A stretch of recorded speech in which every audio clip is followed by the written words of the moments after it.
Dear students, hope you all are keeping good health. Myself, Dr. Fatima Sultana, Associate Professor in Department of Zoology, JDB Government Girls College, Kota. Today's topic is types of migration in birds. We all know that uh, the word migration means moving from one place to another, that is, going from one place to another. And many birds have the inherent quality to move from one place to another to obtain the advantages of favorable conditions. According to L. Thompson, bird migration may be described as changes of habitat periodically recurring and alternating in direction, which tend to secure optimum environmental conditions at all times. That is, birds migrate just to get the optimal environmental conditions. That is, the conditions should be always favorable for them to survive. So, if there is a lack of food due to changes in the environment or downfall of the temperature or snowfall, any reason maybe, so they will move to some other place where the conditions will be more favorable to them. तो birds जो है वो migration क्यों करते हैं? क्योंकि वो एक जगह से दूसरी जगह इसलिए माइग्रेट करते हैं कि उनको जो एनवायरमेंटल कंडीशंस है वो हमेशा ऑप्टिमम रहे।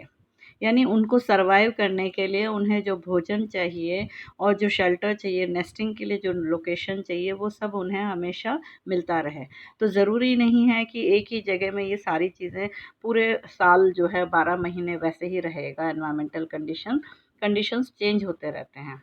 तो अगर मान लीजिए जो नॉर्दर्न एरियाज़ हैं, जो हिलीज़ हैं, हिमालयाज़ हैं, वहाँ पे सर्दियों में ज़्यादा ठंड पड़ेगी, तो वो वहाँ से दूसरी जगह जा सकते हैं। जैसे आर्कटिक रीजन है, वहाँ बहुत ठंड होगी, तो वो नीचे जो है वो जो अफ्रीकन कंट्रीज़ है या ऑस्ट्रेलिया इस तरफ जो है वो माइग्रेट कर जाएँगे विंटर्स के टाइम पे। तो ये सब वो सिर्फ़ इसलिए कर रहे हैं क्योंकि उन्हें एनवायरमेंटल कंडीशंस ऑप्टिमम चाहिए।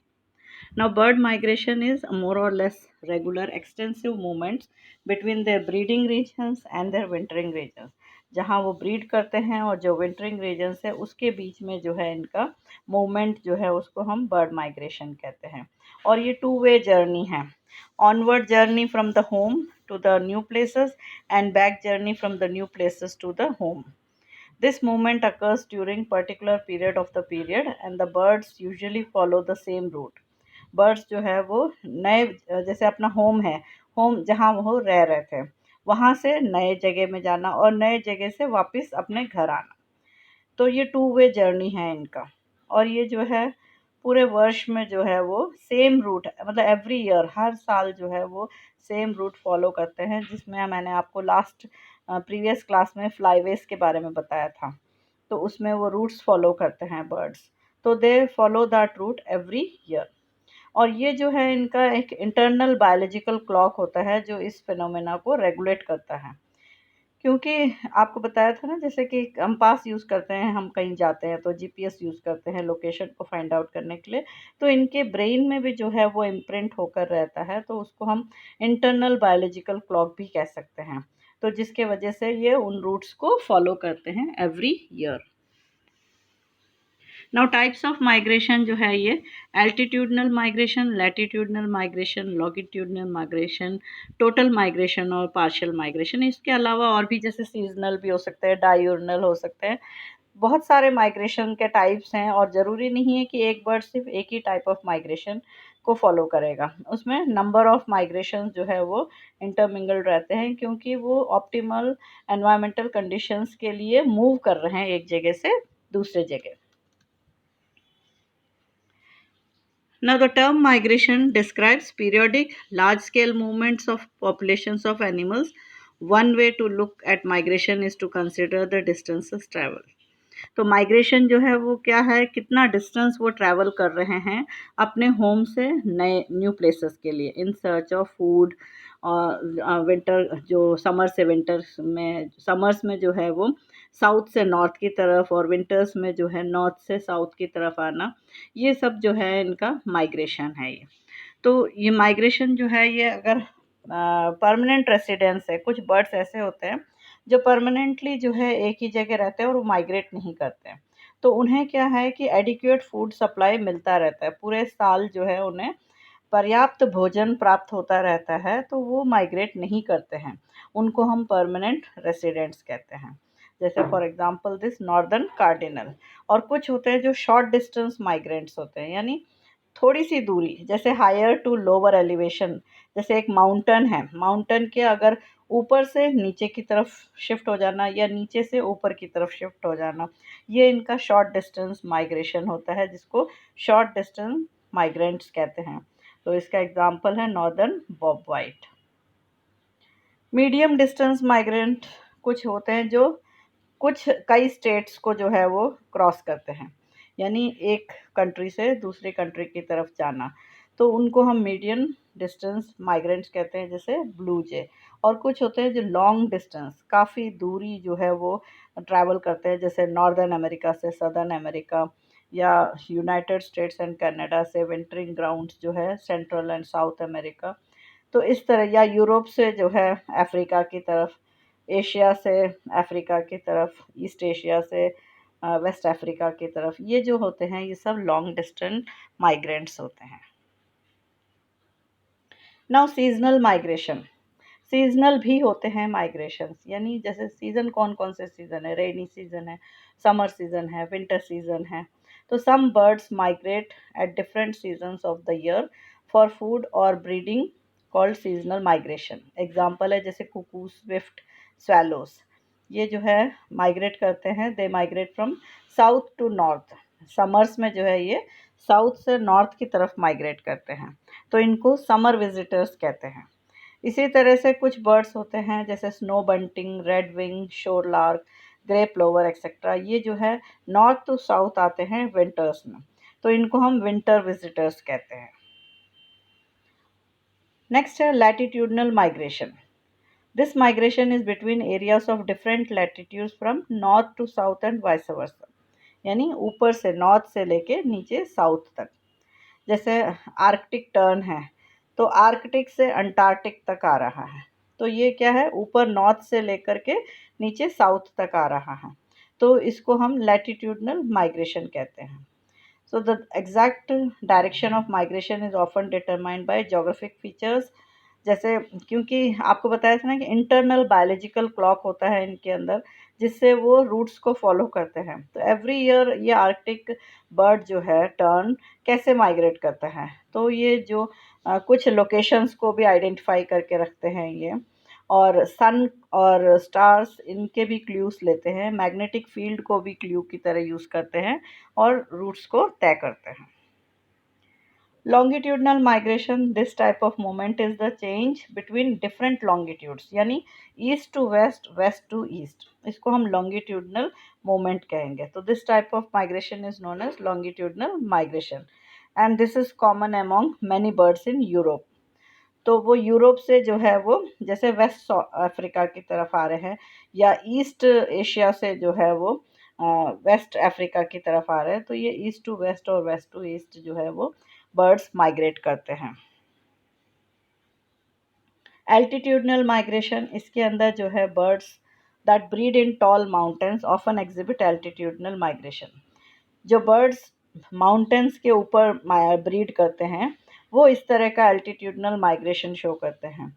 तो जब स्नोफॉल होता है, वेदर हार्श, यानी बहुत ठंड पड़ने लग जाती है, तो ये बर्ड्स जो है ऊपर से नीचे की तरफ एल्टीट्यूडनली, यानी लेवल, जो सी लेवल हम जिसको कहते हैं, उससे नीचे आ जाते हैं, तो इसको हम एल्टीट्यूडनल माइग्रेशन कहते हैं।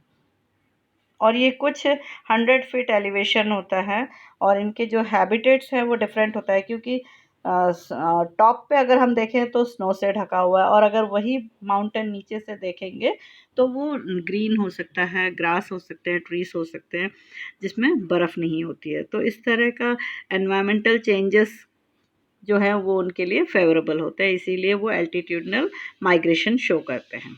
वैग्रेंट माइग्रेशन जो है, इनको हम रिवर्स माइग्रेशन भी कहते हैं। इसमें क्या होता है कि कुछ माइग्रेटरी बर्ड्स जो हैं वो जैसे मान लीजिए जो बच्चे हैं वो जो सही दिशा है उसमें जाने के बजाय जो है ये विपरीत दिशा में अगर जाने लग गए, तो एक तरह से हम कह सकते हैं कि लॉस्ट हो रहे हैं ये। तो लॉस्ट होने का मतलब ये है कि वो रिवर्स में चले जा रहे हैं। तो इस तरह के बर्ड्स को हम वैग्रेंट्स कहते हैं। तो what is that? Reverse migration is an aberration among migratory birds. It is most often seen in autumn when young birds can become confused or disoriented and instead of migrating along the expected route go in the opposite direction. तो birds जो है वो जैसे eggs ले किया उन्होंने और बच्चों को जो है फीड किया और कुछ समय बाद उनको छोड़ के वो माइग्रेट कर जाते हैं। जो एडल्ट बर्ड्स हैं वो माइग्रेट कर जाते हैं। बाद में ये बच्चे जब उड़ने लायक हो जाते हैं तो ये क्या है कि उसी रूट को फॉलो करते हैं। तो इनका ये जेनेटिक है ये। बट कभी कभी क्या होता है कि कुछ बर्ड्स जो हैं वो उस रूट को फॉलो नहीं कर पाते हैं और अपोजिट डायरेक्शन में चले जाते हैं, तो डिसोरिएंटेड हो जाते हैं या कंफ्यूज्ड हो जाते हैं, तो उनको हम वैग्रेंट्स कहते हैं। This is not usually seen with a large number of birds but is more likely with individuals and isolated sighting. तो ये पूरा का पूरा फ्लॉक या झुंड नहीं होता है, कुछ इंडिविजुअल्स ही हैं जो भटक जाते हैं। कुछ होते हैं पार्शियल माइग्रेशन। पार्शियल माइग्रेशन में क्या होता है कि जैसे पूरा एक ग्रुप है, उस ग्रुप में से कई मेंबर्स जो है वो माइग्रेट करते हैं और कई जो है वो रुक जाते हैं। तो इस तरह के माइग्रेशन को हम पार्शियल माइग्रेशन कहते हैं, जिसमें कुछ रुक जाते हैं और कुछ माइग्रेट करते हैं। तो एग्जांपल है कूट्स एंड स्पून बिल्स। अब डेली या लोकल माइग्रेशन भी आप एवरीडे देखेंगे। एवरीडे जो है बर्ड्स मूव करते हैं। आपने कई बार देखा होगा जैसे गार्डन्स में या रिवर साइड में पेड़ों के ऊपर बहुत सारे बर्ड्स बैठे हुए दिखेंगे आप शाम के टाइम, और मॉर्निंग में आप देखेंगे कि वो सब उड़ गए हैं। तो उड़े कहाँ हैं वो? इन सर्च ऑफ फूड, अपने भोजन की तलाश में। और जैसे जैसे तेज़ धूप होती चली जा रही है, टेम्परेचर बढ़ रहा है, तो वो दूसरी जगह शिफ्ट हो जाएंगे वो उस पेड़ पे से, और बाद में जो है भोजन खा करके और अपना पानी पी करके जो वापस लौट के आते हैं 3-4 बजे के करीब, तो उसी पेड़ पर जो है वो वापस आके बैठ जाते हैं।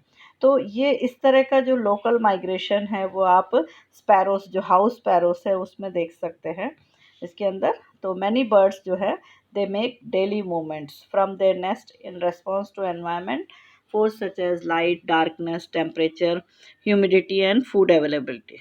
Birds make daily migration from their nesting site to feeding site. तो इसको हम कहते हैं nesting site to feeding site. जैसे पेड़ के ऊपर तो उसने नेस्ट बना रखा है, बट सुबह होते ही जो है वो उड़ते हैं और फीडिंग साइट्स जहाँ उनको भोजन मिलता है वहाँ पर चले जाते हैं, भोजन लेकर के, खा करके, और अपने बच्चों के लिए भी लेकर आते हैं। तो इस तरह का जो है डेली मूवमेंट को भी हम जो है लोकल माइग्रेशन कह सकते हैं। Nocturnal and diurnal flight. ये जो है ये फ्लाइट क्या है, जो जैसे रात को करते हैं तो उसको हम नॉक्टर्नल कहेंगे, और कुछ जो है वो दिन में जो ट्रैवल करते हैं उसको हम डायurnal। तो मैनी बर्ड्स, जो लार्जर बर्ड्स होते हैं जैसे क्रोस, रॉबिन्स, स्वैलोज, हॉक्स, जेस, ब्लू बर्ड्स, पेलिकन्स, क्रेन्स, गीस, ये सब जो है they migrate during day time for food. These birds are called diurnal birds and they generally migrate in flocks. झुंड में माइग्रेट करते हैं ये, और दिन में फ्लाइट लेते हैं, मुड़ते हैं ये। और नॉक्टर्नल बर्ड्स जो हैं ये स्मॉल साइज के बर्ड्स होते हैं जो पैसेरिन ग्रुप को बिलोंग करते हैं, जैसे स्पैरोस है, रैबलर्स हैं। ये जो है रात के टाइम पे माइग्रेट करते हैं, इनको नॉक्टर्नल बर्ड्स भी कहते हैं। और इससे क्या है कि डार्कनेस में, रात के अंधेरे में जो है, जो उनके एनिमीज हैं या जो प्रेडेटर्स हैं, बड़े बर्ड्स जैसे ईगल, हॉक वगैरह, वो उनको प्रे प्रे नहीं बना सकते या प्रेडेशन में जो है उनको खा नहीं सकते। तो अपने आप को बचाने के लिए भी क्या है, कुछ जो छोटे वाले जो बर्ड्स होते हैं वो रात में ट्रैवल करते हैं, तो उसको हम नॉक्टर्नल बर्ड्स कहते हैं। Now, what are the challenges and threats they face during long journeys? Migration जो है वो, it's true that they move from one place to another to get optimum environmental conditions. But इस दौरान उन्हें कई challenges को भी face करना होता है, कई threats को भी face करना होता है। जैसे वेदर, वेदर जो है बहुत हार्श हो जाएगा एकदम से, जो है आंधी तूफान, बिजली कड़कना, ये सब होने लग जाता है, तो भी माइग्रेशन जो है वो काफ़ी इफ़ेक्ट होता है। हाँ, और जितने भी बर्ड्स माइग्रेट करते हैं उनका जो सर्वाइवल रिस्क है वो बहुत हाई होता है, क्योंकि सर्वाइव करने के चांसेस कम होते हैं और हर्ट नुकसान होने के चांसेस ज़्यादा होते हैं। इसके अलावा कई बड़े बर्ड्स या डेंजरस बर्ड्स जो हैं, जो उनको अपना शिकार बना सकते हैं, उनसे भी बचना होता है। अपने एग्स को भी उनको बचाना होता है, तो एग्स भी जैसे वो छोड़ के जाते हैं पीछे से, तो वो एग्स की भी जो है सर्वाइवल जो है वो भी बहुत रेशियो उसका कम होता है। और उन अंडों में से जो बच्चे बाहर आते हैं, वो उनको भी सर्वाइव करना जो है उतना ही मुश्किल होता है, क्योंकि एडल्ट बर्ड्स जो हैं उनको छोड़ कर के माइग्रेट कर चुके होते हैं। और ह्यूमन हंटिंग यानी जो शिकार करते हैं, we ourself man is also they are responsible for the death of these migrants. तो जैसे आपको बताया, कई डिसएडवांटेजेस हैं बर्ड माइग्रेशन के। यंग वंस भी जो हैं उनको भी अपने डेस्टिनेशन तक पहुंचने में भी बहुत समय लगता है, और वो काफ़ी बर्ड्स जो है वो डेथ भी हो जाती है, रास्ते में डेथ हो जाती है, क्योंकि बच्चे छोटे होते हैं, नए होते हैं, रूट नया होता है, तो जर्नी में थकान भी बहुत ज़्यादा होती है, तो उस दौरान उस थकान से भी उनकी डेथ हो सकती है। And sudden changes in the climate, as I have told you, storms and hurricanes या स्ट्रॉन्ग विंड्स, फॉग, ये सब भी जो है इनके मरने के जो चांसेस हैं वो बहुत बढ़ा देते हैं। तो उनको सर्वाइव करना मुश्किल हो जाता है, क्योंकि कंडीशंस बहुत हार्श हो जाते हैं माइग्रेशन यानी फ़्लाइट के दौरान। इसके अलावा जैसे मैन मेड जो है हाई टूर्स और लाइट हाउसेस, जो समुद्र के किनारे पे आपने देखा होगा सी में, ये एक्चुअल में शिप्स के लिए लगाए जाते हैं लाइट हाउसेस। बट वो इतनी लंबे लंबे होते हैं कि अगर मान लीजिए बर्ड्स का कोई फ्लॉक आया रास्ते में, वो लाइट हाउस बीच में खड़ा है, तो उन्हें दिखाई नहीं देता है और वो उनसे टकरा जाते हैं। और इसी तरह आपने कई बार देखी है, आपने फ्लैमिंगोस जो है हाई टेंशन वायर से काफ़ी फ्लैमिंगोस मर गए हैं गुजरात में, ऐसे आपने न्यूज़ में कई बार सुना होगा। तो this is also one of the reason that migratory birds have to face many threats and challenges during the routes of migration. और man itself they are also responsible, क्योंकि कई लोग जो है वो शिकार करते हैं, और उसके वजह से बर्ड, साइबेरियन बर्ड्स आपने बहुत सुना था पहले 1980s तक। साइबेरियन बर्ड्स जो है भरतपुर के केलादेव बर्ड सेंचुरी में आया करते थे, बट अफ़गानिस्तान, पाकिस्तान और वो जो एरियाज़ हैं वहाँ पर बहुत ज़्यादा हंटिंग होने के वजह से जो है वो बर्ड्स अब यहाँ पर नहीं आ रहे हैं। तो they have changed their location, अपना रूट चेंज कर लिया उन्होंने, और वो अब नहीं आते हैं। तो we are also responsible for the death of this migrants. और एक और मैं आपको एक फैक्ट बताना चाहूँगी, जैसे for example this Rossetti spoon bills, ये रोसेटी स्पून बिल जो है 19th सेंचुरी तक जो है वो 1800 तक तो बहुत थे, और उसके बाद जो है वो धीरे धीरे ख़त्म होने लगे। क्यों? क्योंकि जो लेडीज़ थे वो अपना हैट में, ये देखिए आप इसका प्लूमेज देख सकते हैं, फेदर्स पिंक कलर में हैं।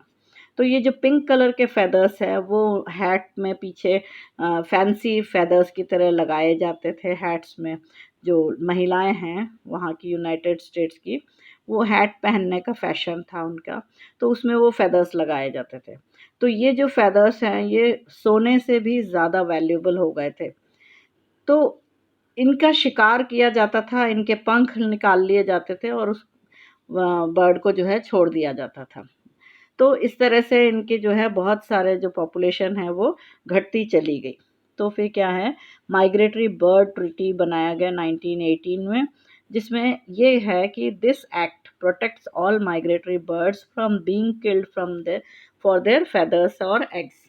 अंडों के लिए या पंखों के लिए जो माइग्रेटरी बर्ड्स को हार्म पहुंचाते थे, वो इस एक्ट के तहत जो है उनको प्रोटेक्शन मिलेगा। ये इसमें एक बर्ड का जो है एग्जांपल, जैसे सैंड पाइपर है, इसमें ये बताया कि जैसे बर्ड्स जो है माइग्रेशन शुरू करने से पहले अपना बॉडी साइज़ जो है, बॉडी मास जो है वो बहुत बढ़ा लेते हैं। उनके अंदर जो फैटी एसिड है उसका कंपोजिशन को वो जो इंसेक्ट्स हैं उनको खा करके जो है वो स्ट्रेंथ गेन कर लेते हैं। तो 2 वीक्स तक जो है लगातार फीड करते हैं, और अपने बॉडी के अंदर जो फैट ऐसे जो है वो बहुत कलेक्ट कर लेते हैं। फिर आप ये देखिए, जैसे नॉर्दर्न आर्कटिक जो एरिया नॉर्दर्न अमेरिका है, वहाँ से ये सदर्न अमेरिका की तरफ जब ये बर्ड पहुँच रहा है, तो ये जो ब्लू लाइन में आप देख रहे हैं, ये राउंड सर्कल जैसे एक साल में नॉर्थ से साउथ और साउथ से नॉर्थ में जा रही है bird.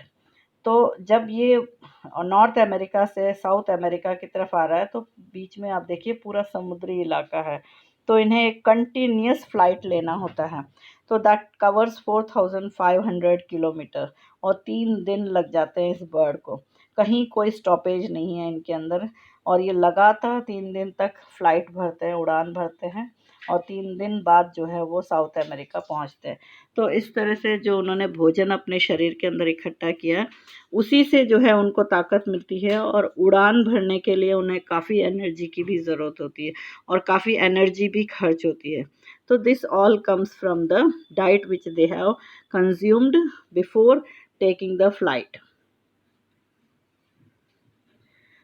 So we see that birds connect our world.